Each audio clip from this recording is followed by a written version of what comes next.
പരിശുദ്ധ സുറിയാനി സഭയെക്കുറിച്ച് ചില കാര്യങ്ങൾ പറയുവാനാണ് ഇന്ന് ഞാൻ ആഗ്രഹിക്കുന്നത്. കഴിഞ്ഞ ദിവസങ്ങളിൽ ചില ദൗർഭാഗ്യകരമായ പോസ്റ്റുകളും കമന്റുകളും എൻ്റെ ശ്രദ്ധയിൽപ്പെട്ടു. ചിലർ എനിക്ക് പേഴ്സണലായിട്ട് ചില മെസ്സേജുകൾ അയച്ചു, എൻ്റെ നിലപാടുകൾ. അപ്പൊ അതുകൊണ്ട് പൊതുവായിട്ട് ആ കാര്യങ്ങളെ പറ്റി പറയുവാനാണ് ഞാൻ ആഗ്രഹിക്കുന്നത്. നിങ്ങൾക്ക് മിക്ക ആളുകൾക്കും അറിയാവുന്നതുപോലെ എൻ്റെ പശ്ചാത്തലം, ഞാൻ 25 വർഷം പെന്തക്കോസ്തിൽ പാസ്റ്ററായിരുന്നു. ക്രിസ്തീയ സഭയെക്കുറിച്ചുള്ള എൻ്റെ വ്യക്തിപരമായ അന്വേഷണവും പഠനവും യഥാർത്ഥ സഭ അല്ലെങ്കിൽ ഏറ്റവും പൗരാണികവും ഏറ്റവും ആധികാരികവും കർത്താവിൻ്റെയും അപ്പോസ്തലന്മാരുടെയും പഠിപ്പിക്കലുകളോട് ഏറ്റവും അടുത്തു പോകുന്നതും യോജിച്ചു പോകുന്നതുമായ സഭാവിഭാഗം ഏതാണ്? പൊതുവെ ലോകത്തൊരു പുകപടലം സൃഷ്ടിക്കപ്പെട്ടിട്ടുണ്ട്. ക്രിസ്ത്യാനികളുടെ ഇടയിൽ ഒരുപാട് സഭകളുണ്ടെന്നും അതുകൊണ്ട് സത്യസഭയെ കണ്ടെത്തുക എന്നുള്ളത് ഏറെക്കുറെ ദുഷ്കരം എന്ന് മാത്രമല്ല അസാധ്യമാണ് എന്നുള്ളതാണ് പ്രചരണം. അതുകൊണ്ട് ഒരുപാട് സഭകളുണ്ട്. എല്ലാ സഭകളും ഒരുപോലെയാണ്, അല്ലെങ്കിൽ ഓൾ ആർ മാത്തമാറ്റിക്സ്, എല്ലാം കണക്കാണ്. അപ്പൊ അതുകൊണ്ട് നമുക്ക് കൃത്യമായ സഭയെ കണ്ടെത്താൻ സാധിക്കില്ല. പിന്നെ ഏതെങ്കിലും ഒക്കെ സഭയിൽ നിൽക്കുക. അപ്പൊ ഇത്തരത്തിലുള്ള ഒരു പ്രചരണം എല്ലാ സഭക്കാരും ചേർന്ന് നടത്തുകയാണ്. കാരണം എല്ലാവർക്കും അറിയാം തങ്ങളുടെ സഭയ്ക്ക് എന്തെങ്കിലുമൊക്കെ കുറവുണ്ട്, ആധികാരികമല്ല എന്ന്. അതുകൊണ്ട് എന്താണ് സഭ, ഏതാണ് സഭ, എങ്ങനെയാണ് സഭ, ഞാൻ അതിനെക്കുറിച്ച് വ്യക്തിപരമായി അന്വേഷണം നടത്തിയപ്പോൾ കൂടുതൽ പുസ്തകങ്ങൾ എഴുതുകയും പ്രസിദ്ധീകരിക്കുകയും ചെയ്യുന്നത് പാശ്ചാത്യരാണ്. അവരുടെ താല്പര്യങ്ങൾ സംരക്ഷിക്കുവാൻ വേണ്ടി അവർ ചരിത്രത്തെ വളച്ചൊടിച്ചിരിക്കുന്നതായിട്ടും വികലമാക്കിയിരിക്കുന്നതായിട്ടും ചരിത്ര സത്യങ്ങളെ മൂടിവെക്കുവാൻ പരിശ്രമിച്ചിരിക്കുന്നതായിട്ടും ഒക്കെ ഞാൻ കണ്ടെത്തി. എന്തുകൊണ്ടാണ് ഇവരിത് ചെയ്യുന്നത് എന്ന് വീണ്ടും ഞാൻ അന്വേഷിച്ചപ്പോൾ പ്രായേണ പ്രചാരം കുറഞ്ഞതും ഒട്ടും തന്നെ സ്വയം പ്രദർശിപ്പിക്കാത്തതുമായ ഒരു സഭാവിഭാഗത്തെ ഞാൻ കണ്ടെത്തി. അങ്ങനെ ഞാൻ കണ്ടെത്തിയ ആ സഭാവിഭാഗം എന്നെ ആശ്ചര്യപ്പെടുത്തിക്കൊണ്ട് ആ സഭാവിഭാഗം കേരളത്തിൽ ശക്തമായ വേരോട്ടമുള്ള, അല്ലെങ്കിൽ മറ്റൊരർത്ഥത്തിൽ പറഞ്ഞാൽ ഒരിക്കൽ ഞാൻ വിട്ടുപോന്ന, ഞാൻ ജനിച്ചു വളർന്ന ആ സഭാവിഭാഗത്തിലാണ് ആ സത്യത്തിന്റെ ആ വേരുകൾ നിൽക്കുന്നത് എന്ന് കണ്ടെത്താൻ എനിക്ക് കഴിയും. ഇതാണ് ഞാൻ ഓർത്തഡോക്സിയിലേക്ക് മടങ്ങുവാൻ ഉണ്ടായ സാഹചര്യം. ഇവിടെയാണ് നമ്മൾ ആ ഒരു പശ്ചാത്തലമാണ് മനസ്സിലാക്കേണ്ടത്. അപ്പൊ ഞാൻ കണ്ടെത്തിയ സത്യമായ ആ സഭ 1-ാമത്തെ നൂറ്റാണ്ടിൽ AD 37 അന്ത്യോക്യയിൽ പത്രോസ് ലീഹ സ്ഥാപിച്ച സഭയാണ്. അപ്പൊ ദൗർഭാഗ്യകരം എന്ന് പറയട്ടെ, ഇന്നിപ്പോ സോഷ്യൽ മീഡിയയിൽ പല ആളുകളും ചോദിക്കുന്നത് അവിടെ പത്രോസ് ലീഹ സഭ സ്ഥാപിച്ചതിന് തെളിവുകളുണ്ടോ, അത്തരത്തിലൊക്കെയാണ്. കഴിഞ്ഞ ദിവസം നമ്മൾ അതിനൊക്കെ മറുപടി പറഞ്ഞു. ഇപ്പൊ AD 37 പത്രോസ് ലീഹ സ്ഥാപിച്ച സഭ 34 എന്ന് കുറെ പണ്ഡിതന്മാർ പറയുന്നുണ്ട്.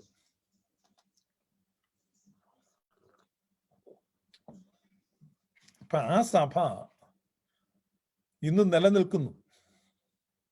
ആണ് പരിശുദ്ധ സുറിയാനി സഭ. അപ്പൊ അവിടെ പല ആളുകളും ആ സിംഹാസനത്തിന് അവകാശം പറയുകയും ക്ലെയിമൻസ് ഉണ്ട് പലരും. അത് ഓരോരുത്തരുടെയും ക്ലെയിമുകൾ എടുത്ത് പരിശോധിക്കുമ്പോൾ നമുക്കറിയാം അത് നിലനിൽക്കുന്നതല്ല, വാലിഡ് അല്ല. വെറുതെ ദുർവാശിയുടെ പേരിൽ അവർ നിൽക്കുന്നതാണ്. യഥാർത്ഥ സ്ട്രീം പരിശുദ്ധ സുറിയാനി സഭയാണ്. പല കാരണങ്ങളാൽ ഈ സഭ യുണീക്കാണ് മറ്റ് സഭകളിൽ നിന്ന്. അപ്പൊ അതിലെ ഒന്നാമത്തെ കാരണം, സുറിയാനി സഭ അതിൻ്റെ സ്വഭാവത്തിൽ യഹൂദ പശ്ചാത്തലത്തിൽ നിന്ന് ഉള്ള ഒരു സഭയാണ്. Semitic in nature. അപ്പൊ Semitic nature of the Syriac church എന്ന് പറഞ്ഞാൽ യേശുക്രിസ്തുവും അപ്പോസ്തലന്മാരും ജീവിച്ചിരുന്ന അതേ പശ്ചാത്തലം, അതേ സാംസ്കാരിക പാരമ്പര്യം, അതേ സമ്പ്രദായങ്ങൾ, ആ ഒരു ബാക്ക്ഗ്രൗണ്ടിൽ ഉള്ള സഭ. അത് സുറിയാനി സഭ മാത്രമേ ഉള്ളൂ.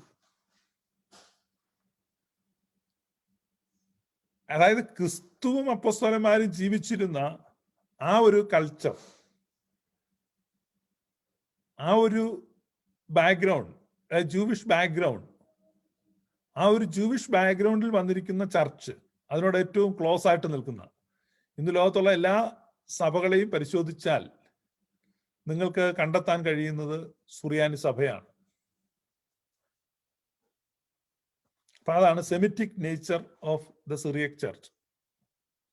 രണ്ടാമത്, the liturgical language of the Syriac church. സുറിയാനി സഭയുടെ ആരാധനാ ഭാഷ, അത് യേശുക്രിസ്തുവും അപ്പോസ്തലന്മാരും ഒക്കെ സംസാരിച്ച ഭാഷയാണ്. അവർ സംസാരിച്ച അരമായ ഭാഷയോട് ഏറ്റവും അടുത്ത് നിൽക്കുന്ന, അരമായ ഭാഷയുടെ തന്നെ വകഭേദമായിരിക്കുന്ന സുറിയാനിയാണ് ആരാധനാ ഭാഷ.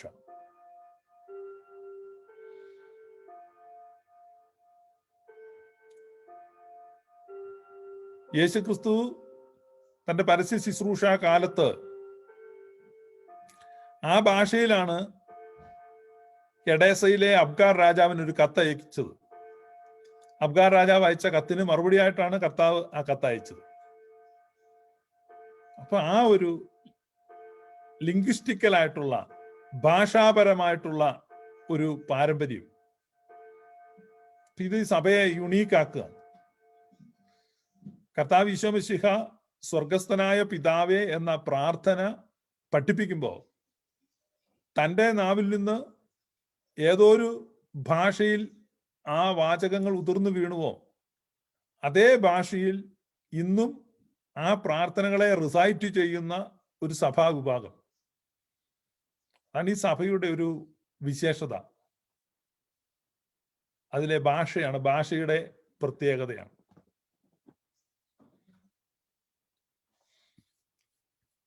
മൂന്നാമത് ഞാൻ അതിൽ കണ്ട മറ്റൊരു പ്രത്യേകത,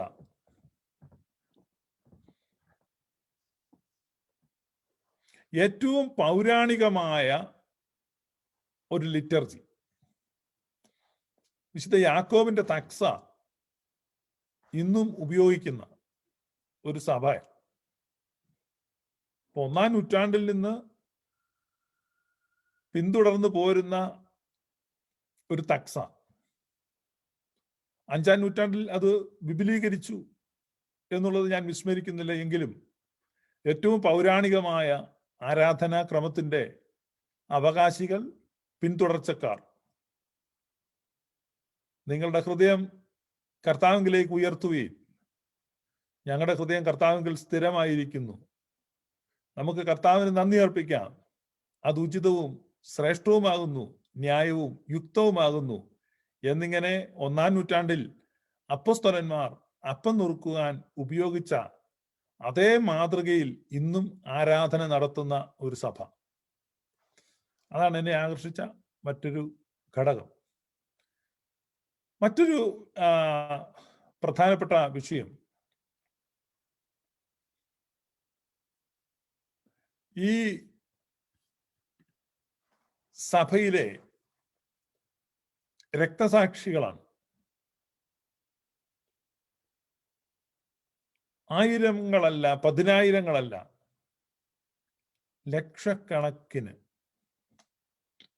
വിശ്വാസികൾ,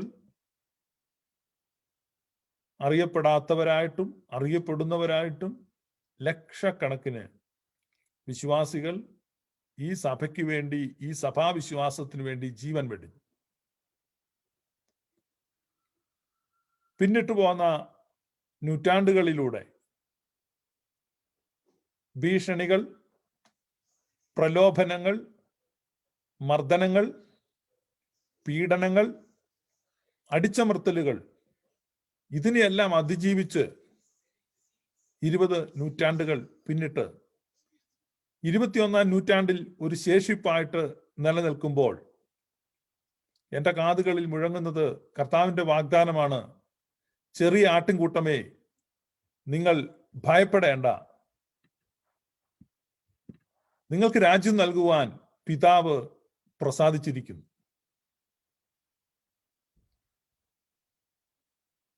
ക്ഷീണിച്ചവനായി, തളർന്നവനായി, അവശനായി, ആക്ഷേപിക്കപ്പെട്ടവനായി, പരിഹസിക്കപ്പെട്ടവനായി, നിന്ദിക്കപ്പെട്ടവനായി, ഉപേക്ഷിക്കപ്പെട്ടവനായി, ത്യജിക്കപ്പെട്ടവനായി, ഒരു പരിധിവരെ വെറുക്കപ്പെട്ടവനായി യോശുവ ദൈവസന്നിധിയിൽ നിൽക്കുമ്പോൾ അവനെ കുത്തുന്ന എല്ലാവരോടും ചേർന്ന് സാത്താൻ അവനെ കുറ്റം ചുമത്തുന്ന സമയത്ത് ദൈവം തമ്പുരാൻ പറയുന്നുണ്ട്, ധരിപ്പിക്കുക അവനെ ഉത്സവ വസ്ത്രം.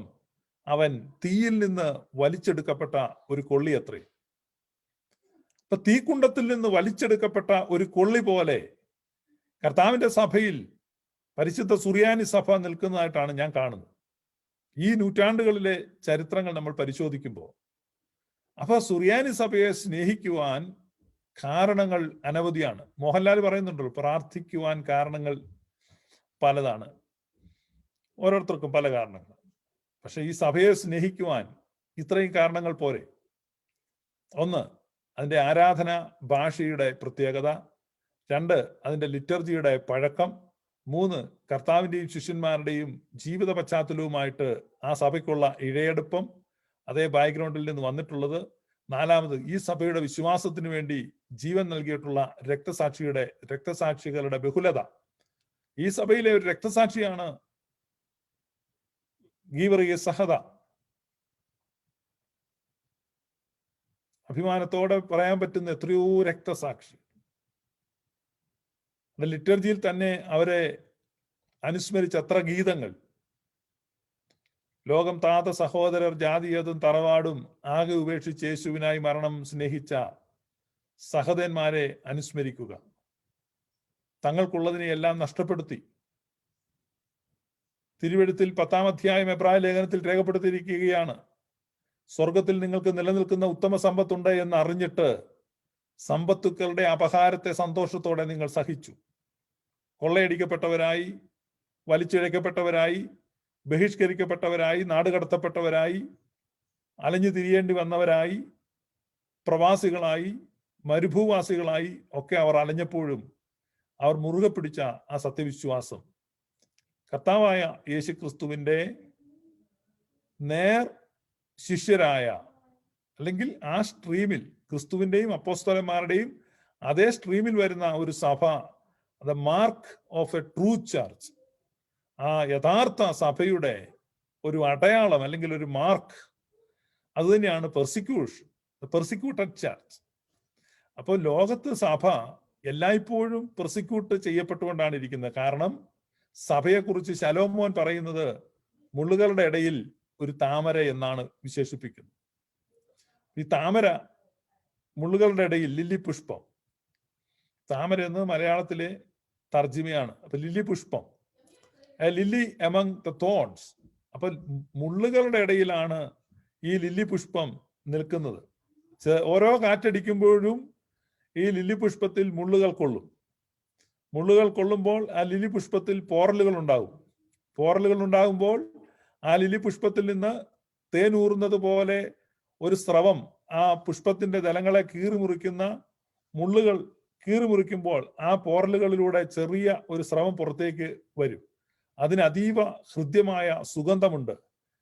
ഏതൊരു കാറ്റാണോ ആ മുള്ളുകളിലേക്ക് ഈ പുഷ്പങ്ങളെ കൊണ്ടുപോയി ആ പുഷ്പങ്ങളുടെ ദലങ്ങളിൽ പോറലുകൾ ഉണ്ടാക്കിയത്, അതേ കാറ്റ് തന്നെ ആ പുഷ്പം ആ മുറിവുകളിൽ നിന്ന് പുറപ്പെടുവിക്കുന്ന സുഗന്ധത്തെ കിലോമീറ്ററുകളോളം വഹിച്ചുകൊണ്ട് പോകും. ആ സുഗന്ധം അവിടെയെല്ലാം വ്യാപരിക്കും. ഇതിനെയാണ് പൗലൂസ് ശ്ലീഹ പറയുന്നത് ജീവന്റെ സുഗന്ധം, ജീവന്റെ വാസന എന്നോ മറ്റോ ആണെന്ന് തോന്നുന്നു അവിടെ ബൈബിളിൽ തർജ്ജമ ചെയ്യും. അപ്പൊ ജീവന്റെ വാസന. അപ്പൊ ശരിയായ ഒരു സഭ പീഡിപ്പിക്കപ്പെട്ടാൽ, ശരിയായ ഒരു വിശ്വാസി പീഡ അനുഭവിച്ചാൽ അപ്പോൾ ഉണ്ടാകുന്ന വാസന ജീവന്റെ വാസനയാണ്. അത് തലമുറകളിലേക്ക് നിൽക്കും. അതാണ് സ്മരണ പോലും സൗരഭ്യമായി മാറും.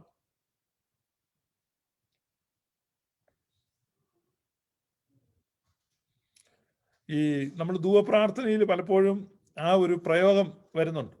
അത് വിശ്വാസികളായവർ ഓർക്കണം എന്താണ് ഈ സുഗന്ധത്തെ കുറിച്ച് ഇങ്ങനെ പറയുന്നതെന്ന്. ഈ ഓയാർ മുഴുവനിലും സുഖപരിമളധൂപം മറിയാമിൻ സ്മരണം വരദായകമാകാൻ അവൾ തൻ പ്രാർത്ഥനകൾ ആത്മാവിനുകോട്ട ദൈവ പ്രസവിത്രി. എന്താ, നിന്റെ ഹൃദയത്തിലൂടെയും ഒരു വാൾ കടക്കും. ഇത്രയേറെ മുറിക്കപ്പെട്ട, ഇത്രയേറെ പീഡിപ്പിക്കപ്പെട്ട, ഇത്രയധികം അപമാനിക്കപ്പെട്ട ഒരു ജീവിതമില്ല. അപമാനിക്കപ്പെടുന്ന വിശ്വാസി, ആക്ഷേപിക്കപ്പെടുന്ന വിശ്വാസി, പീഡിപ്പിക്കപ്പെടുന്ന വിശ്വാസി, മുറിവേൽക്കുന്ന വിശ്വാസി, അപമാനിക്കപ്പെടുന്ന വിശ്വാസി ചേർന്ന് നിൽക്കുന്നത് പരിശുദ്ധ അമ്മയോട് ചേർന്നാണ്. അല്ലെങ്കിൽ ആ വിശ്വാസിയോട് ചേർന്നാണ് പരിശുദ്ധ അമ്മ നിൽക്കുന്നത്. കാരണം ഏറ്റവും അധികം സ്ത്രീകളിൽ ഏറ്റവും മാന്യതയുള്ളവളായി, യോഗ്യതയുള്ളവളായി, ബഹുമാനതയായി ഉയർത്തപ്പെടുന്നതിന് മുമ്പ് ഇത്രയധികം അപമാനിക്കപ്പെട്ട, മുറിക്കപ്പെട്ട, ഹൃദയത്തിലൂടെ വാള് കടന്നു പോയ, ഇതിനെ മുൻകണ്ടുകൊണ്ടാണ് ശ്ലേമോൻ എഴുതി വച്ചിരിക്കുകയാണ് ഉത്തമഗീതങ്ങളുടെ പുസ്തകങ്ങളിൽ, മുള്ളുകളുടെ ഇടയിൽ ഒരു ലില്ലി പുഷ്പം പോലെ, താമര പോലെ നിൽക്കുന്നു. ആ മുറിവുകളിൽ നിന്നാണ് സുഗന്ധം. കാരണം കൂക്കോയോ, അന്ത്യോക്യയിലെ കേവലം ഒരു കുശവനായിരുന്ന കൂക്കോയോ, അദ്ദേഹം പാടി നിൻമുറിവുകളിന്നേറ്റേൻ മൂറോൻ മണമെന്നാഥ. ആ മുറിവുകളിൽ നിന്നാണ് ഈ സുഗന്ധം ഉണ്ടാകുന്നത്. അത് ക്രിസ്തുവിന്റെ മുറിവുകളിൽ നിന്ന്, പരിശുദ്ധ അമ്മയുടെ ദുഃഖത്തിൽ നിന്ന് മാത്രമല്ല, ഓരോ വിശ്വാസിയുടെയും.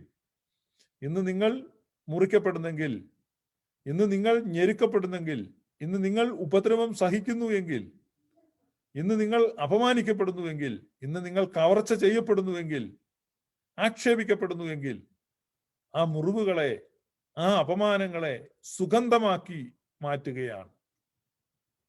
അതാണ് നിന്റെ നാമം പകർന്ന തൈലം പോലെയാണ്. സോളമൻ തുടർന്ന് പറയുകയാണ്, നിന്റെ നാമം പകർന്ന തൈലം പോലെയാണ്. യോഹന്നാൻ ശ്ലീഹായുടെ സുവിശേഷം 12-ാം അധ്യായം വായിക്കുമ്പോൾ ആ സൗരഭ്യം ആ വീട് മുഴുവനും നിറച്ചു എന്നാണ് എഴുതിയിരിക്കുന്നത്. അപ്പൊ അപമാനത്തിന്റെയും മുറിവുകളുടെയും എല്ലാം സ്റ്റോറിയാണ്. സഹതന്മാരുടെ, രക്തസാക്ഷികളുടെ. ഇന്നിപ്പോ നമ്മള് രക്തസാക്ഷികൾ, ഇപ്പൊ സെബസ്ത്യായിലെ 40 സഹതന്മാർ, അല്ല നമ്മൾ ഏതൊരു സഹതന്മാരുടെയും കാര്യം എടുത്താലും, വംശഹത്യയിൽ ഒരുമിച്ച് കൊല്ലപ്പെട്ട ലക്ഷക്കണക്കിന് ആളുകൾ, ഇവരുടെയൊക്കെ ചരിത്രം എടുത്ത് അതൊന്നും ഇന്ന് നമുക്കൊരു പെരുന്നാള് അല്ലെങ്കിൽ മനോഹരമായി അലങ്കരിച്ച ഒരു പള്ളി, ഇതൊക്കെ കാണുമ്പോൾ വളരെ സന്തോഷം തോന്നും. എന്നാൽ യഥാർത്ഥത്തിൽ അവർ കൊല്ലപ്പെടുകയായിരുന്നു. നമ്മൾ മനസ്സുകൊണ്ട് ആ ഒരു കാലഘട്ടത്തിലേക്ക് സഞ്ചരിക്കണം. എത്ര വലിയ രക്തച്ചൊരിച്ചിൽ, എത്ര വലിയ ദുഃഖം, എത്ര വലിയ പോരാട്ടം ഞങ്ങൾ കഴിക്കുന്നു. പൗലോസ് ശ്ലീഹ എഴുതുകയാണ്, ഞങ്ങൾ നാൾ തോറും കൊല്ലപ്പെടുന്നു, ദിനം പ്രതി ആടുകളെ പോലെ അറുക്കപ്പെടുന്നു. അപ്പൊ day by day, daily basis കൊല്ലപ്പെട്ടുകൊണ്ടിരുന്ന സഭ, വേട്ടയാടപ്പെട്ട സഭ, ഉപദ്രവിക്കപ്പെട്ട സഭ, 21-ാം നൂറ്റാണ്ടിലും വ്യത്യാസം കൂടാതെ ഉപദ്രവിക്കപ്പെട്ടുകൊണ്ടിരിക്കുന്ന സഭ, ആക്ഷേപിക്കപ്പെടുന്ന സഭ. ഇതിൽ കൂടുതൽ എന്താണ് ട്രൂ ചർച്ചിന്റെ മാർക്സ് വേണ്ടത്? യഥാർത്ഥ സഭ ഏതാണെന്നുള്ള അന്വേഷണം ഞാൻ അവിടെ അവസാനിപ്പിച്ചു. യഥാർത്ഥ സഭ പരിശുദ്ധ സുറിയാനി സഭയാണ് എന്നുള്ളത് യാതൊരു തർക്കവുമില്ല. അതാണ് ദ മോസ്റ്റ് ഏൻഷ്യന്റ് ചർച്ച്. അപ്പൊ ഈ സഭയെ ചൂണ്ടിക്കാണിച്ചിട്ട് കത്തോലിക്ക തിരുസഭയുടെ പരമാധ്യക്ഷനായിരുന്ന പരിശുദ്ധ ജോൺ പോൾ രണ്ടാമൻ മാർപ്പാപ്പ പറഞ്ഞു, സഭകളുടെ മാതാവ് ആണ്, മദർ ഓഫ് ഓൾ ചർച്ചസ്. സഭകളുടെ മാതാവാണ് സുറിയാനി സഭ. ഇപ്പോഴത്തെ മാർപ്പാപ്പ ഫ്രാൻസിസ് മാർപ്പാപ്പ അദ്ദേഹം പറഞ്ഞത് രക്തസാക്ഷികളുടെ സഭയാണ്. രണ്ടും കറക്റ്റാണ്. ചർച്ച് ഓഫ് മാർട്ടിയേഴ്സ്, ഏറ്റവും അധികം ആളുകൾ, വിശ്വാസികൾ കൊല്ലപ്പെട്ട സഭ.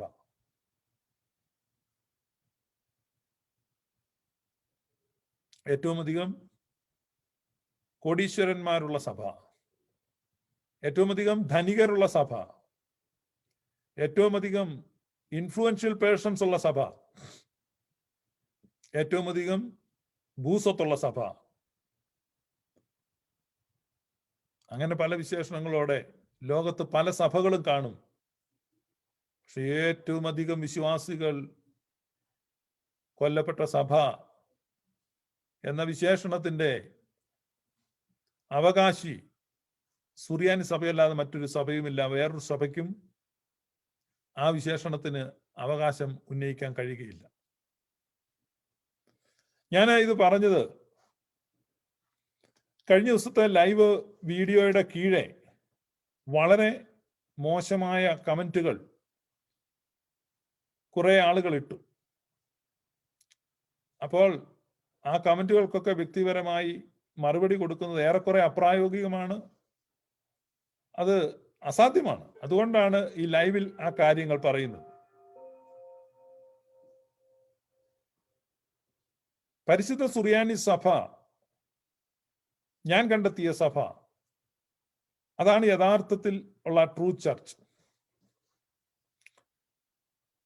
അത് ആ സഭയെ ആക്ഷേപിച്ചുകൊണ്ട് പലരും കമന്റുകൾ ഇടുന്നുണ്ട്.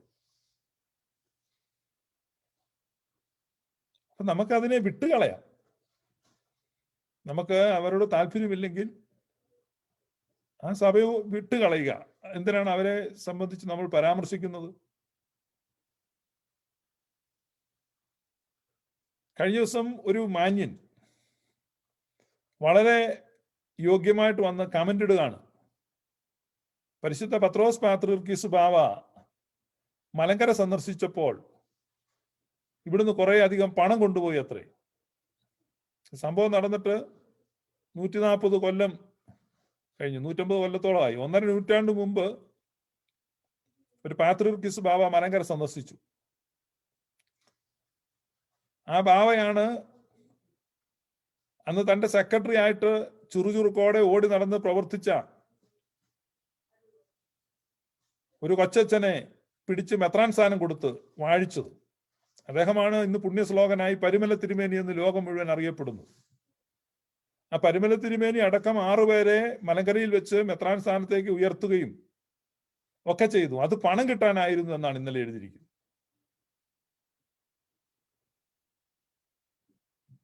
പണം കൊടുത്ത് വാങ്ങിയതാണ് പരിമല തിരുമേനി പട്ടമെന്ന് എഴുതുകയാണ്. ദൈവിക നൽവരം പട്ടം പണം കൊടുത്തു വാങ്ങാൻ ആഗ്രഹിക്കുന്നത് തെറ്റായ കാര്യമാണ്. പട്ടം പണം കൊടുത്ത് വാങ്ങാൻ ആഗ്രഹിച്ച ഒരു ശീമോനെ കുറിച്ച് നമ്മൾ വായിക്കുന്നുണ്ട്. സൈമൺ ഡമാഗസ് പത്രോസ് ലിഹാവിനെ ശപിക്കുന്നതായിട്ടുമൊക്കെ നമ്മൾ വായിക്കുന്നുണ്ട് പ്രവൃത്തികളുടെ പുസ്തകത്തിൽ. അപ്പൊ അത്തരത്തിൽപ്പെട്ട ഒരു അധമനായ ഹീനനായ മനുഷ്യനായിരുന്നു പരിമല തിരുമേനി എന്നൊക്കെ എഴുതി പിടിപ്പിക്കുക എന്ന് പറഞ്ഞ എന്നെ സംബന്ധിച്ചത് സങ്കടകരമാണ്. ഞാൻ അങ്ങനെ കരുതുന്നില്ല. മറിച്ച് 26 വയസ്സുള്ള ഈ അച്ഛനെ തന്റെ ജീവിത വിശുദ്ധിയെ കണ്ട്, നൈർമല്യതയെ കണ്ട് മെത്രാൻ സ്ഥാനത്തേക്ക് ഉയർത്തിയ പാത്രീർക്കീസ് ആണ് പത്രോസ് പാത്രീർക്കീസ്. അദ്ദേഹം മലങ്കരയിൽ വലിയ ദ്രോഹം ചെയ്തു എന്നാണ് പറയുക. എന്താണ് അദ്ദേഹം ചെയ്ത ദ്രോഹം? മലങ്കരയെ വിവിധ ഭദ്രാസനങ്ങളായിട്ട് തിരിച്ചു.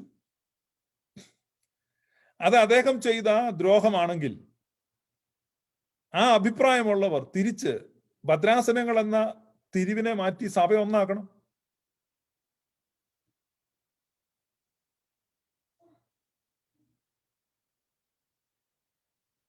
പണ്ടൊരിടത്തൊരു രാജാവ് മുതലകൾ നിറഞ്ഞൊരു കുളത്തിന് അക്കരെ നിന്നിട്ട് സമ്മാനം പ്രഖ്യാപിച്ചു. ഈ മുതലക്കുളത്തിലൂടെ നീന്തി ഇവിടെ വരുന്നവർക്ക് രാജ്യത്തിന്റെ പകുതിയും രാജകുമാരിയെയും കൊടുക്കും. അപ്പൊ ഒരു ബിരുദൻ തന്റെ കൂട്ടുകാരനെ ആ മുതലക്കുളത്തിലോട്ട് തള്ളിയിട്ടു. ഇവനും വേറെ നിവൃത്തിയില്ല. ഇവൻ നീന്തി അക്കരെ ചെന്ന് കയറി ഉടനെ രാജാവ് അവനെ കൈപിടിച്ച് കയറ്റി മകളെ വിവാഹം ചെയ്ത് കൊടുക്കുന്നതായിട്ടും രാജ്യത്തിന്റെ പകുതി കൊടുക്കുന്നതായിട്ടും പ്രഖ്യാപിച്ചു.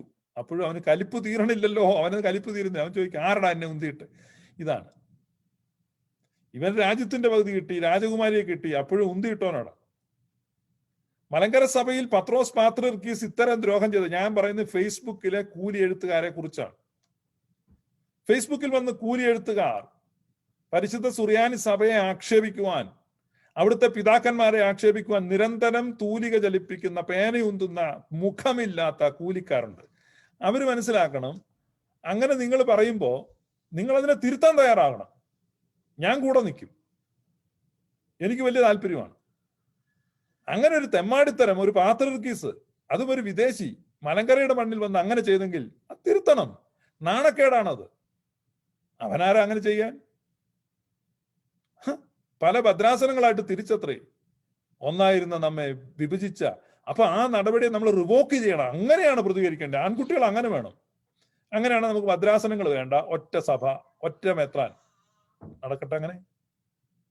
അപ്പൊ ദീർഘവീക്ഷണത്തോടെ കാര്യങ്ങളെ മുന്നിൽ കണ്ട് മലങ്കര സഭയ്ക്ക് ഊടും പാവും അടിസ്ഥാനവും ഒരു ചട്ടക്കൂടും ഉണ്ടാക്കി കൊടുത്ത മനുഷ്യൻ, മലങ്കര സഭയുടെ ശില്പി എന്ന് വിശേഷിപ്പിക്കാൻ സർവദാ യോഗ്യനായ പരിശുദ്ധ പാത്രിയർക്കീസിനെയാണ് ആക്ഷേപിക്കുന്നത്. നമ്മൾ മനസ്സിലാക്കണം, ചരിത്രത്തെ ചരിത്രമായിട്ട് നല്ല ആൺകുട്ടികളായിട്ട് പഠിക്കണം. മലങ്കര സഭയ്ക്ക് എവിടെയാണ് അസ്തിത്വമുള്ളത്? മലങ്കര സഭയുടെ സന്നിഗ്ധ ഘട്ടത്തിലെല്ലാം അന്ത്യോക്യയിൽ നിന്നാണ് സഹായം വന്നിട്ടുള്ളത്. മലങ്കര സഭ നാമാവശേഷമായ സമയമാണ്, ഇല്ലാണ്ടായിപ്പോയി. കത്തോലിക്ക സഭയുടെ അധിനിവേശത്തിൽ കത്തോലിക്ക സഭയുടെ രഥചക്രങ്ങൾ മലങ്കരയിൽ ഉരുണ്ടപ്പോൾ നേരെ നിവർന്നു നിൽക്കുവാൻ ആരുമില്ലാന്ന് ആ കാലഘട്ടത്തിൽ മലങ്കര സഭയെ നിവർത്തി നിർത്തുവാൻ വന്നത് ആരാണ്? ഗ്രിഗോറിയോസ് അബ്ദുൽ ജലീൽ ബാവയാണ്. വടക്കംപറവൂർ കബറടങ്ങിയിരിക്കുന്ന പുണ്യശ്ലോകനായിരിക്കുന്ന ഗ്രിഗോറിയോസ് അബ്ദുൽ ജലീൽ ബാവ, അദ്ദേഹം മലങ്കരയിലേക്ക് എഴുന്നള്ളി വന്നില്ലായിരുന്നെങ്കിൽ ഇന്ന് ഇവിടെ ഈ സഭാവഴക്കുണ്ടാകുകയല്ലായിരുന്നു. അതിന്റെ കാരണം എന്താണെന്ന് വെച്ചാൽ ഇന്ന് ഈ സഭ ഇവിടെ ഉണ്ടാവില്ലായിരുന്നു. ഇന്ന് ഇവിടെ ഈ പറയുന്ന സകല ആളുകളും വീരവാദവും വീരസ്യവും വീമ്പും ഒക്കെ പറയുന്ന ആളുകൾ മനസ്സിലാക്കണം, ഈ സഭ ഇവിടെ നിലനിൽക്കുന്നതിന്റെ കാരണക്കാരൻ വടക്കംപറവൂര് കബറടങ്ങിയിരിക്കുന്ന ബാവയാണ്. അദ്ദേഹം വന്നില്ലായിരുന്നു ഈ സഭ ഇവിടെ ഉണ്ടാവില്ലായിരുന്നു. ഒരാള് പറയാണ് അദ്ദേഹം ഓവർ സ്റ്റേ നടത്തിയെന്ന്. എവിടെയാ? മലങ്കരയിൽ. കണ്ട എത്രയൊക്കെ താമസിച്ചു, എന്തിനാ വന്നിട്ട് അങ്ങ് തിരിച്ചു പോകാൻ? തന്റെ ജീവൻ ഹോമിച്ച് ഒരു സഭയ്ക്ക് വേണ്ടി തന്റെ ജീവനെ കൂടെ കൊടുക്കുകയാണ്. ഇവരിത് ചോദിച്ച് അവസാനം പറയും, യേശു കർത്താവിന്റെ നേരെ ചോദിച്ചു, ഇയാൾക്ക് വേറെ പണിയൊന്നും ഇല്ലായിരുന്നോ മുകളിൽ ഇങ്ങോട്ട് ഇറങ്ങി വരാൻ? അവിടെ അങ്ങ് ഇരുന്നാ പോരായിരുന്നോ? സ്വർഗത്തിൽ ഒരു ഗതിയില്ലായിരുന്നു. അവിടെ അങ്ങ് ഒന്നുമില്ല, ചുമ്മാ പറയുന്നതാന്ന്. അവിടെ വല്ലതും ഉണ്ടായിരുന്നു, അവിടെ നിന്ന് ഇങ്ങോട്ട് വരുമായിരുന്നോ? ഇവിടെ ദൈവത്തിന്റെ സ്നേഹം എന്താണെന്ന് മനസ്സിലാക്കണം, സുവിശേഷ ദൗത്യം എന്താണെന്ന് മനസ്സിലാക്കണം, സഭ എന്താണെന്ന് മനസ്സിലാക്കണം, അചപാലനം എന്താണെന്ന് മനസ്സിലാക്കണം. അചപാലന ദൗത്യവുമായിട്ടാണ് വാർദ്ധക്യത്തിൽ കോതമംഗലത്ത് കബറടങ്ങിയിരിക്കുന്ന ബസേലിയസ് എൽദോബാവ വന്നത് 90-ാമത്തെ വയസ്സിൽ. അത് മനസ്സിലാക്കണമെങ്കിൽ അചപാലന ദൗത്യം എന്താണെന്ന് മനസ്സിലാക്കണം. ഇന്ന് ചെറുപ്പക്കാരായ ചില അചപാലകന്മാർ ഉലകം ചുറ്റി പല ഉദ്ദേശത്തിൽ നടക്കുന്നുണ്ട്. തരം കിട്ടുന്നിടത്ത് പാർക്കാൻ നടക്കുന്ന ലേവ്യൻ എന്നാ ബൈബിൾ പറയും. അപ്പൊ തരം കിട്ടുന്നിടത്ത് പാർക്കാൻ നടക്കുന്ന ലേവ്യനെ പോലെ അല്ല പുണ്യശ്ലോകനായ ബാവ വന്നത്. മലങ്കരയിൽ വന്ന് പെണ്ണുകെട്ടിക്കൂടാനോ ഇവിടുന്ന് സ്വത്തടിച്ചു മാറ്റാനോ ഒന്നും അല്ല വന്നത്. അപ്പൊ വിദേശത്ത് നിന്ന് വന്നവർ മുഴുവൻ മലങ്കരയിൽ നിന്ന് സ്വത്തടിച്ചു മാറ്റാനാ വന്നെന്നുള്ള രീതിയിലുള്ള പ്രചരണം. മനുഷ്യൻ തന്റെ ഹൃദയത്തിനൊത്തവണ്ണമാണ് മറ്റു മനുഷ്യനെ വിലയിരുത്തുന്നത്. ബൈബിൾ പറയുന്ന, ഞാൻ പറയുന്നതല്ല, യാക്കോസ്ലിയ പറയുക. നമ്മൾ സത്യസന്ധമായി ചരിത്രത്തെ പഠിക്കണം, തറവാട്ടി പറഞ്ഞ വിധത്തിൽ വ്യാഖ്യാനിക്കണം. അപ്പൊ ഈ പറഞ്ഞ വാവാമാരെല്ലാം മലങ്കരയിൽ നിന്ന് സ്വത്ത് കൊണ്ടുപോകാനാണ്. ഇത് മലങ്കരയിൽ എന്ത് സ്വത്താണ് ഇരുന്നത്? ഇതെല്ലാം കൊണ്ടുപോകാമെന്ന്. എന്നിട്ട് എന്താ കൊടുത്തത്? ഒന്നും കൊടുത്തില്ല. കാരണം എന്നാ? ഞങ്ങൾ അതെല്ലാം പൊതിഞ്ഞു വെച്ച് കൊടുത്തില്ല. നോക്കി പക്ഷെ കൊടുത്തില്ല. ഇത്തരത്തിലുള്ള ആക്ഷേപകരമായ പ്രയോഗങ്ങൾ നടത്തുമ്പോൾ ഓർക്കുക, നിങ്ങൾക്കിടെ എത്ര പണമാ കൊണ്ടുപോയത്? ആരാ കൊണ്ടുപോയത്?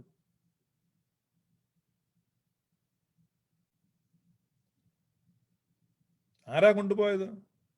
ആധുനിക വിനിമയ സമ്പ്രദായത്തിൽ ഇപ്പൊ അമേരിക്കയിൽ ഇവിടെ ഞാൻ പെന്തക്കോസ്തലായിരുന്ന സമയത്ത് ഞങ്ങൾക്ക് ഒരു ഇംഗ്ലീഷ് പാട്ട് ചർച്ചിൽ പാടണമെങ്കിൽ അതിന് റോയൽറ്റി ഫീസ് കൊടുക്കണം, കോപ്പിറൈറ്റ് എടുക്കണം.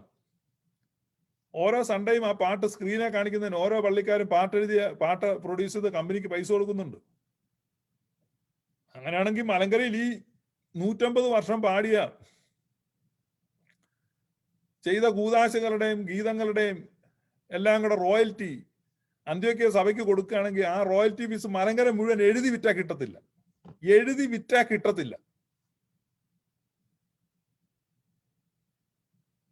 അപ്പൊ നമ്മൾ ഈ നന്ദിശൂന്യമായ വർത്തമാനങ്ങൾ, വെറും വില കുറഞ്ഞ വർത്തമാനം. അപ്പൊ ഞാൻ അതേക്കുറിച്ച് ഓർത്തഡോക്സ് സഭയിലെ ഒരു തിരുമേനിയായിട്ട് സംസാരിച്ചു. ഞാൻ ആ തിരുമേനിയോട് പറഞ്ഞു, ഈ മലങ്കര ഓർത്തഡോക്സ് സഭയിലെ ഒരു തിരുമേനി.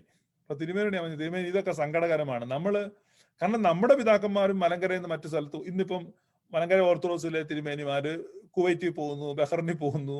അപ്പൊ കുറച്ച് കഴിയുമ്പോൾ അവർ പറയും, അയ്യേ അവൻ ഞങ്ങളുടെ കാശ് മേടിച്ചു. കൊടുത്തിട്ട് വിളിച്ചു പറയുന്നത് മോശമല്ലേ?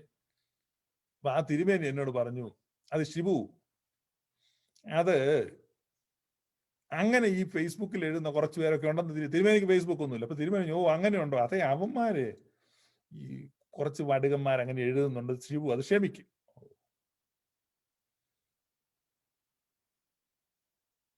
ഞാൻ ചോദിച്ചു, അതെന്താ? അതെന്ന് പറഞ്ഞു കഴിഞ്ഞാൽ ഈ കുറെ ആളുകൾ അങ്ങനെ ഉണ്ട്. അപ്പൊ അവരുടെ കുറെ ഹിസ്റ്ററിയൊക്കെ തിരുമേനി പറഞ്ഞു. അപ്പൊ അവർക്ക് എങ്ങനെ ഈ പിതാക്കന്മാർക്ക് എന്തെങ്കിലും കൈമുത്ത് കൊടുത്താൽ അതിനൊക്കെ കണക്കും പറഞ്ഞ് ഇങ്ങനെ അതിന്റെ പുറകെ 100 കൊല്ലം കഴിഞ്ഞാൽ അത് പറഞ്ഞുകൊണ്ടിരിക്കും. അത് അവനൊന്നും അല്ല കൊടുത്തത്, ആരോ കൊടുത്തതിന് ഇവൻ കിടന്ന് നിലവിളിക്കും, ഇവന്റെ വല്യപ്പനാണോ കൊടുത്തത്? ഇതാരായി കൊടുത്ത്? പാലാവിടത്തെ ഈ പച്ചൻ കൈമുത്ത് കൊടുത്തു, കണ്ടു നിന്നോ മൂങ്ങാണ്. മനസ്സിലായില്ലേ? പാലാമ്പടത്തെ ഈ പച്ചൻ വന്ന എത്രാച്ചനൊരു കൈമുത്ത് കൊടുത്തു. എത്രയാണ്? 3000 രൂപ അന്നത്തെ കാലത്ത്.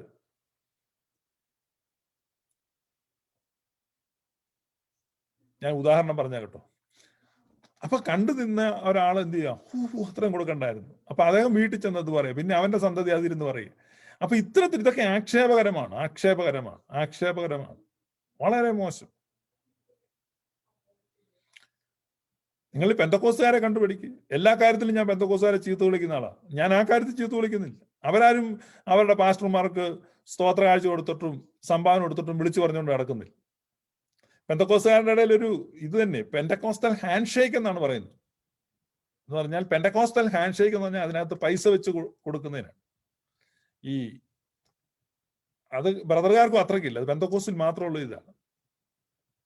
ഒരു ദൈവദാസനെ കണ്ടു കഴിഞ്ഞാൽ ഒരു ഷെയ്ക്ക് ഹാൻഡ് കൊടുക്കും. ആ ഷെയ്ക്ക് ഹാൻഡിനകത്ത് ഒരു $100 കാണും. ഇന്ത്യയിലാണെങ്കിൽ 1000 രൂപയോ ഒരു 500 രൂപയുടെ ഒരു നോട്ട് മടക്കി വെച്ചിട്ടാണ് ഒരു ഷെയ്ക്ക് ഹാൻഡ് കൊടുക്കുന്നത്. അതിനെയാണ് പെന്തക്കോസ്റ്റൽ ഷെയ്ക്ക് ഹാൻഡ് എന്നാ പറയുന്നത്. ഇതിന്റെ ഒന്ന് കണക്ക് പെന്തക്കോസ്റ്റിൽ ആരും പറഞ്ഞ് ഞാൻ കേട്ടിട്ടില്ല. Shame on you guys, shame on you.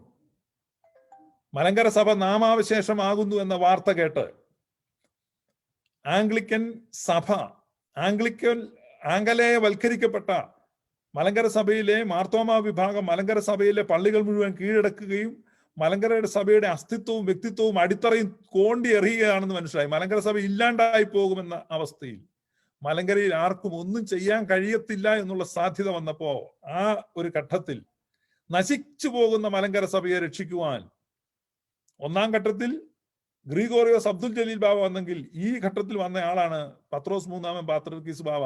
അദ്ദേഹം അന്ത്യോക്യയിൽ നിന്ന് കപ്പൽ മാർഗം ലണ്ടനിൽ കപ്പലിറങ്ങി വിക്ടോറിയ മഹാരാജ്ഞിയെ മുഖം കാണിച്ചു. വിക്ടോറിയ രാജ്ഞിയെ കാണാൻ വേണ്ടി മാത്രം 1.5 മാസം നാണം കെട്ട് അവിടെ കാത്തു കിടക്കേണ്ടി വന്നു. എന്തിനാണ്? മലങ്കര സഭയെ രക്ഷിക്കാൻ. മലങ്കര സഭയെ രക്ഷിക്കാൻ, വേറൊന്നിനും അല്ല. അദ്ദേഹത്തിന്റെ കുടുംബത്തോണ്ടാനല്ല.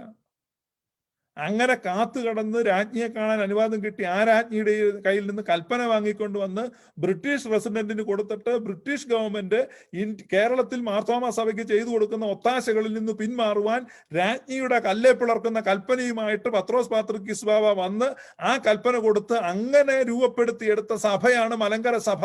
അതുകൊണ്ടാണ് ഞാൻ പറഞ്ഞത് മലങ്കര സഭയുടെ പിതാവ് എന്ന ഒരു സ്ഥാനം രണ്ടാമത് കൊടുക്കാനുണ്ടെങ്കിൽ അത് പത്രോസ് പാത്രിക്കീസ്. അല്ലാതെ ഈ മലയാളത്തിൽ ആരെന്ത് ചെയ്തു? ഇതാണ് വൈദേശിക ആക്രമണം. അടുത്തത് കൂനംകുരിശ് സത്യം. കൂനംകുരിശ് സത്യം എന്ന് പറഞ്ഞു കഴിഞ്ഞാൽ എന്താ? അത് വിദേശികൾ ഇങ്ങോട്ട് വരരുത്, വൈദേശിക ആധിപത്യത്തിനെതിരായി എന്നാണ് കൂനംകുരിശ് സത്യം നടന്നത്.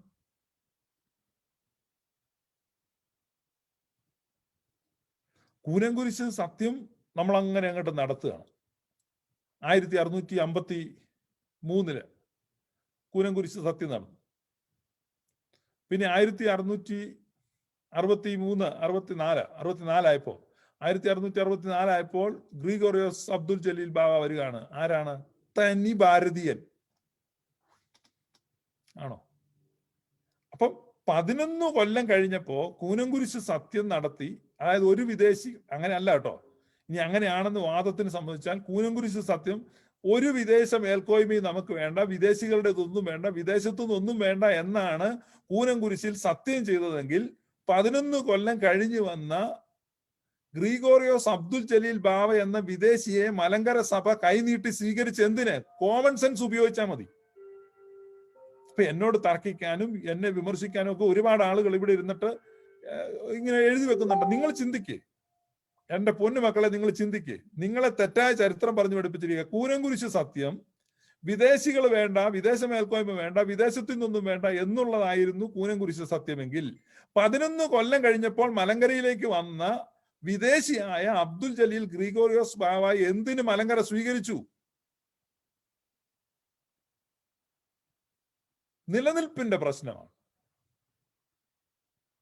കൊറോണ രോഗിക്ക് ഓക്സിജൻ സിലിണ്ടറുമായിട്ട് വരുന്നത് പോലെയാണ് അബ്ദുൽ ജലീൽ ബാവ മലങ്കരയിലോട്ട് വന്നത്. അല്ലേ പണ്ടേ മലങ്കര സഭ ഇല്ലാതെ പോയത്. ഇതാണ് ചരിത്ര വസ്തുത. ചരിത്ര വസ്തുത എന്ന് പറഞ്ഞാൽ മലങ്കര സഭ പരിശുദ്ധ സുറിയാനി സഭയുടെ നിഴലിലും തണലിലും വളരുകയും പരിലസിക്കുകയും പരിപോഷിപ്പിക്കപ്പെടുകയും സംരക്ഷിക്കപ്പെടുകയും ചെയ്ത ഒരു സഭയാണ്. അതാണ് ചരിത്രം, അതാണ് പാരമ്പര്യം, അതാണ് സത്യം, അതാണ് സത്യം. ഈ സത്യത്തെ നമ്മൾ പാഴ്മുറം കൊണ്ട് ഈ സൂര്യനെ മറച്ചാൽ ഈ സൂര്യൻ മറയത്തില്ല. നമ്മൾ തെറ്റായ കാര്യങ്ങളാണ് പഠിക്കുന്നത്, പഠിപ്പിക്കുന്നത്, ധരിച്ചു വെക്കുന്നത്. ഇതല്ലേ സത്യമെന്ന് ഓരോരുത്തരും ചിന്തിക്കും. സ്വന്തം മനസാക്ഷിയോട് ഒരു ചരിത്രം വായിക്കേ, കോമൺ സെൻസ് ഉപയോഗിക്കുക, വളച്ചൊടിച്ച ചരിത്രം വായിക്കാതെ. അതൊക്കെ തെറ്റാണ്. ഇവിടെ എല്ലാം നെസ്തോറിയന്മാരായിരുന്നു. മലങ്കര മുഴുവൻ നെസ്തോറിയന്മാരായിരുന്നിരിക്കാം. ഞാൻ മണറാട്ട് ജനിച്ചു വളർന്നവരാണ്. മണറാട്ട് നെസ്തോറിയന്മാരില്ലായിരുന്നു. കാരണം മണറാട്ട് ദൈവമാതാവിന്റെ നാമത്തിലുള്ള ഒരു പള്ളിയാണുള്ളത്. നെസ്തോറിയന്മാർക്ക് ദൈവമാതാവില്ല. ഉണ്ട്. ദൈവമാതാവ് എന്നുള്ള വിശ്വാസം സുറിയാനി സഭയുടെ വിശ്വാസമാണ്. അത് ഓറിയന്റൽ ഓർത്തഡോക്സ് സഭയുടെ വിശ്വാസമാണ്. Oriental orthodox group. സുറിയാനി സഭയുടെ പരിശുദ്ധ പാത്രീർക്കീസ് സെവോറിയോസ്, അദ്ദേഹമാണ് ഹോൾ ക്രിസന്റമിൽ. അദ്ദേഹത്തെ മറ്റു സഭകൾ വിമർശിക്കുന്ന എങ്ങനെയാണെന്ന് നിങ്ങൾക്ക് അറിയാവോ? എത്ര രൂക്ഷമായ ഭാഷയിലാണ്.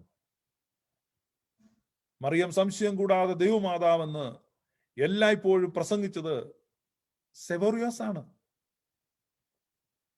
സെവോറിയോസ്. ആ പാരമ്പര്യം, ആ പൈതൃകം അതെത്ര ശ്രേഷ്ഠമാണ്, അഭിമാനകരമാണ്.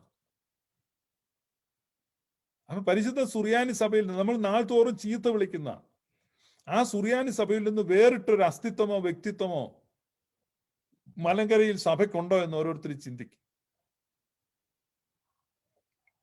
അങ്ങനെ ഒരു മലങ്കര സഭ ഉണ്ടെങ്കിൽ ഞാനും ഒരു മലയാളി എന്ന നിലയ്ക്ക് അഭിമാനത്തോടെ പറയും, ഇതാണ് മലങ്കര സഭ, ഞങ്ങൾ മലയാളികളുടെ സ്വന്തം സഭ. പക്ഷെ അന്ന് അങ്ങനെ ഒന്നും ഇതിനെ കാണാൻ പറ്റുന്നില്ല. കാരണം സഭയുടെ പാരമ്പര്യ ലിറ്റർജിയിൽ നോക്കിയാൽ ഏതാണ് മലങ്കര സഭ ഉപയോഗിക്കുന്ന ലിറ്റർജി? അധിനിവേശക്കാർ വന്ന് നമ്മുടെ തനിമയുള്ള, അങ്ങനെയാണെങ്കിൽ ഈ ചരിത്ര ഗവേഷകന്മാർ, ഈ പണ്ഡിതന്മാർ നമ്മുടെ നഷ്ടപ്പെട്ടതിനെ റിട്രീവ് ചെയ്യണം. ഈ അന്ത്യോക്യയിൽ നിന്ന് നുഴഞ്ഞു കയറി വന്ന് മലങ്കരയെ നശിപ്പിച്ച, വഷളാക്കിയ, മലിനപ്പെടുത്തിയ ഈ ദുഷ്ടന്മാരുടെ ഈ തിയോളജിയും ഈ ലിറ്റർജിയും ഈ നാണക്കേടും നമ്മൾ തുടച്ചു നീക്കണം. അതിന്റെ അടയാളങ്ങൾ നമുക്ക് വേണ്ടേ വേണ്ട. അത് മാറ്റിയിട്ട് നമ്മുടെ പൂർവികം ഏതാണ്, നമുക്കുണ്ടായിരുന്ന ഒറിജിനൽ സാധനം ഉണ്ടല്ലോ, അത് റിട്രീവ് ചെയ്തെടുക്കണം ഈ ചരിത്ര ഗവേഷകന്മാർ. അത് കൊണ്ടുവരണം. ഇത് രണ്ടും കൂടെ ചെയ്യരുത്. നമ്മൾ ആ സഭയിലെ അംഗങ്ങളായിട്ട് ഭാഗമായിട്ട് നിൽക്കുകയും ആ സഭയുടെ പാരമ്പര്യത്തിൽ പുകഴുകയും പ്രശംസിക്കുകയും ചെയ്തിട്ട് ഓരോ വിശുദ്ധ കുർബാനയിൽ ഞങ്ങൾ ഓർക്കുന്നു, ഞങ്ങൾ അനുസ്മരിക്കുന്നു, ഞങ്ങൾ ഏറ്റുപറയുന്നു, ഞങ്ങൾ വിശ്വസിക്കുന്നു, ഞങ്ങൾ കീർത്തിക്കുന്നു, ഞങ്ങൾ പാടുന്നു, ഇതെല്ലാം പറഞ്ഞിട്ട് പുറത്തിറങ്ങി ചീത്ത വിളിക്കുന്നത് ശരിക്കും ആ തിരുമേനി പറഞ്ഞ പോലെയുള്ള അങ്ങനെയുള്ള ആളുകളാണ്. നമ്മൾ അങ്ങനെ ആകരുത്, അങ്ങനെ ആകാൻ പാടില്ല. അഭിമാനമുള്ളവരായിരിക്കണം. നമ്മൾ തുബ്ദേനിൽ വായിക്കുന്നത് ഒരൊറ്റ മലയാളിയെ വായിക്കുന്നത്. ആരാ വായിക്കുന്നത്? ആകെ വായിക്കുന്നത് പരിമല തിരുമേനിയെ വായിക്കുന്നു.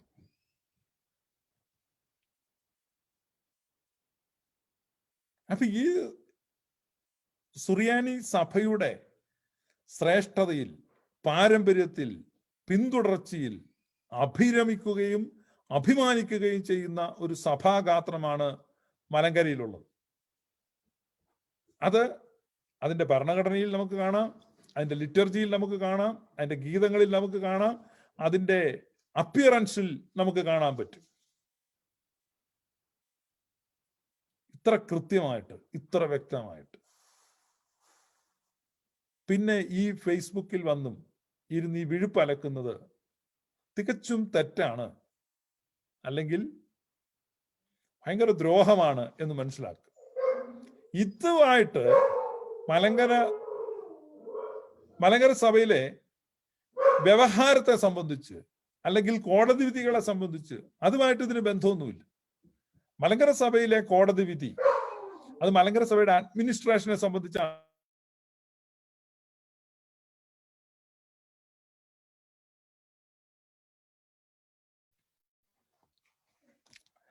മലങ്കര സഭയിലെ അഡ്മിനിസ്ട്രേഷനെ സംബന്ധിച്ചാണ്.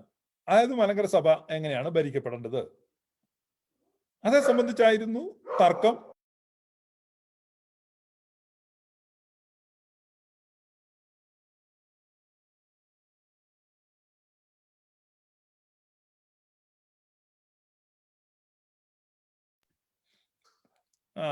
അപ്പൊ അതാണ് നമ്മൾ മനസ്സിലാക്കേണ്ടത്. ഇത് തമ്മിൽ നമ്മൾ ഒരിക്കലും മിങ്കിൾ ചെയ്ത് കൊണ്ടുപോകരുത്. ഇതിപ്പോ ഒരു ഇത്തരത്തിലുള്ള കോൺവെർസേഷൻസ്, കമന്റ്സ്, പോസ്റ്റ്, ഇതെന്താ സംഭവിക്കുന്നത്? അപ്പൊ ഓരോരുത്തരും ഇതിനകത്തുള്ള ആക്റ്റീവ് ഇൻവോൾവ് ചെയ്യുന്ന ആളുകള് they are harboring a enmity towards the Antiochian church and even towards the Saint Peter. ഇപ്പം ഈ മലങ്കര ഓർത്തഡോക്സിലെ ഈ തീവ്രവാദികളായിരിക്കുന്ന ഈ ഫേസ്ബുക്കിൽ എഴുതുന്നത്, അത് മലങ്കര ഓർത്തഡോക്സ് സഭയിലെ ബഹുമാനപ്പെട്ട അധ്യക്ഷന്മാരും മേൽപ്പെട്ട നിങ്ങൾ ശ്രദ്ധിക്കണം. നിങ്ങൾക്ക് ആടുകളെ കുറിച്ചുള്ള ഉത്തരവാദിത്വം നിങ്ങൾ ശ്രദ്ധിക്കണം.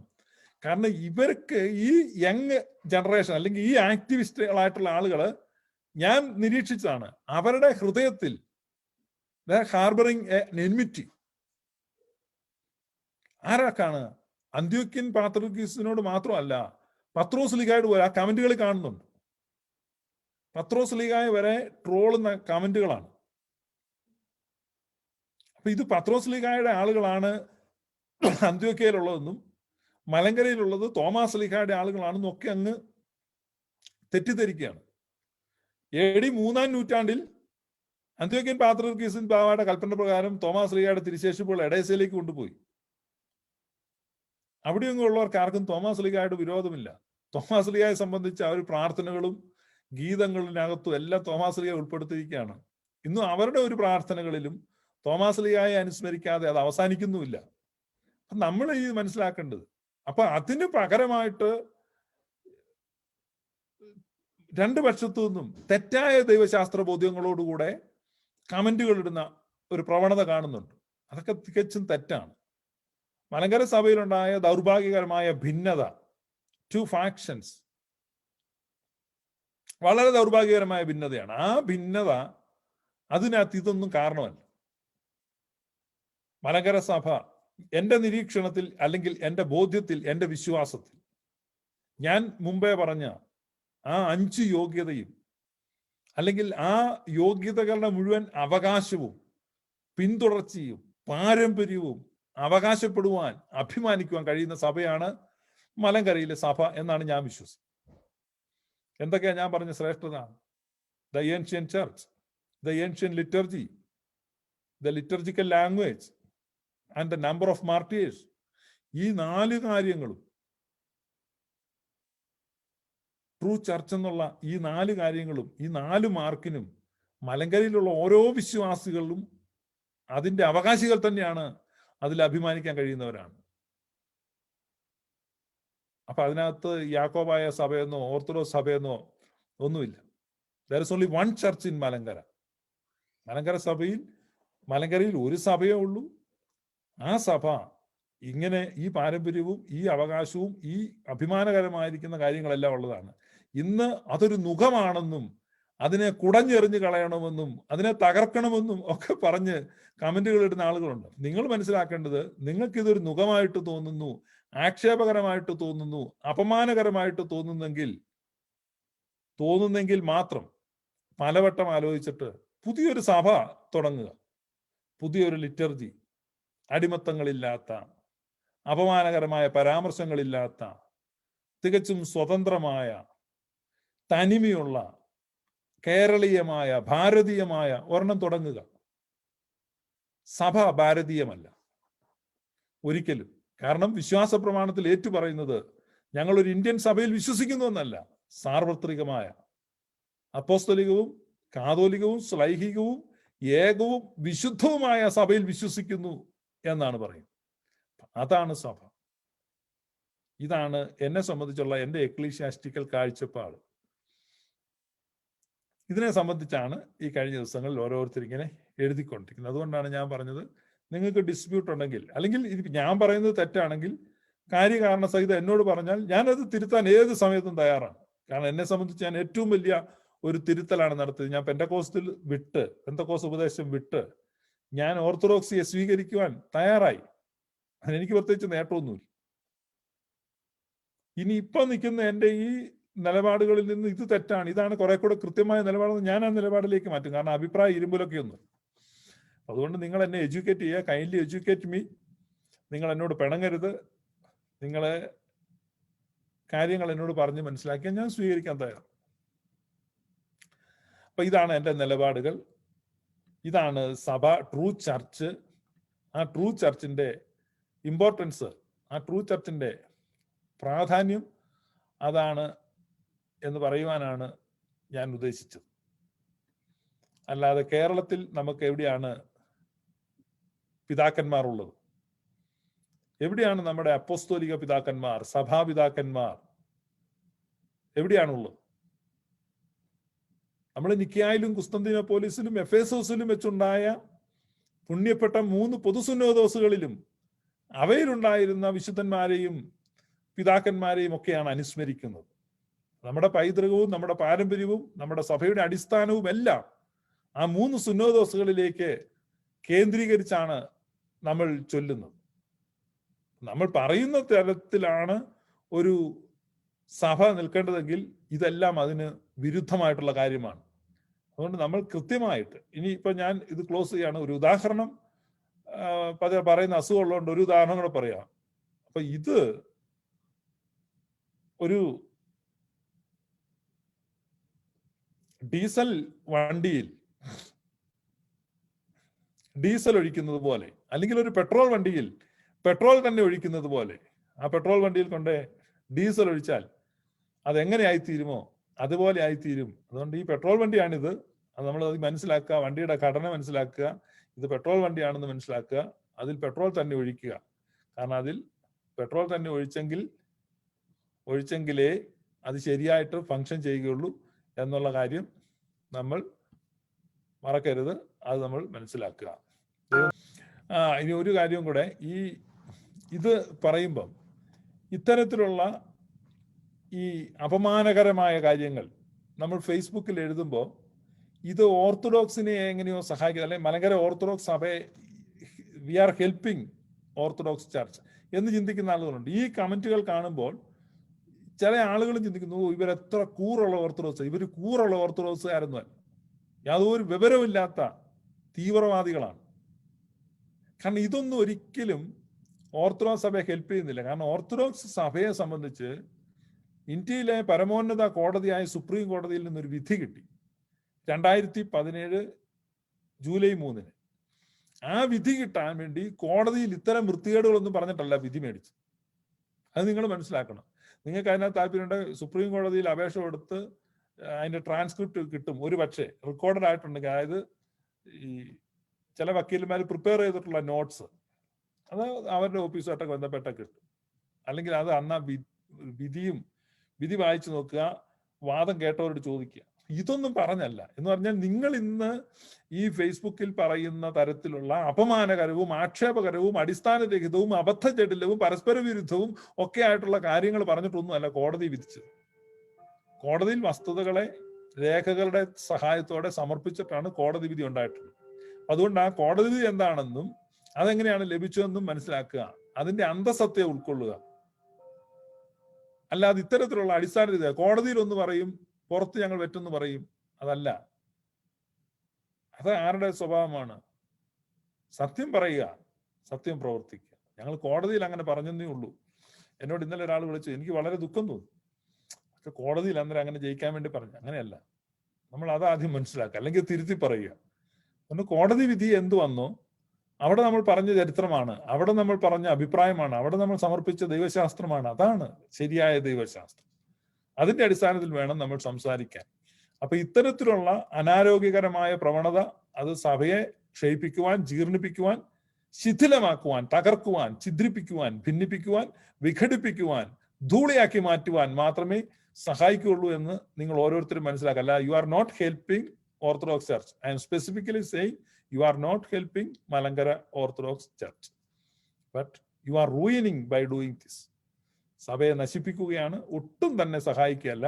അതുകൊണ്ട് സഭയെ സംബന്ധിച്ച് അതിന് ലഭിച്ചിരിക്കുന്ന കോടതി വിധി, അതിന്റെ അടിസ്ഥാനത്തിൽ ആ സഭ മുന്നോട്ട് പോകട്ടെ. നിങ്ങൾ ഈ ഫേസ്ബുക്കിൽ വന്നു അതുപോലെ ചരിത്രത്തെ തിരുത്തേണ്ട ഒന്നും ഒരാവശ്യമില്ല, വികലമാക്കേണ്ട ആവശ്യമില്ല. ഈ കാലം ചെയ്തു പോയ മഹാന്മാരെ അപമാനിക്കേണ്ട ആവശ്യമില്ല, ആക്ഷേപിക്കേണ്ട ആവശ്യമില്ല. അവർക്കിനി തിരിച്ചു വന്നിട്ടൊന്നും ചെയ്യാനില്ല. നിങ്ങൾക്കറിയാം, ഈ പെന്തക്കോസ്ത് ലോകത്ത്, പെന്തക്കോസ്റ്റ് അല്ല, പ്രൊട്ടസ്റ്റന്റ് വേൾഡിൽ, കത്തോലിക്ക വേൾഡും ഒക്കെ അംഗീകരിച്ചിരുന്ന, ബഹുമാനിച്ചിരുന്ന ഒരു അപ്പോളജിസ്റ്റാണ് രവി സക്രിയാസ്.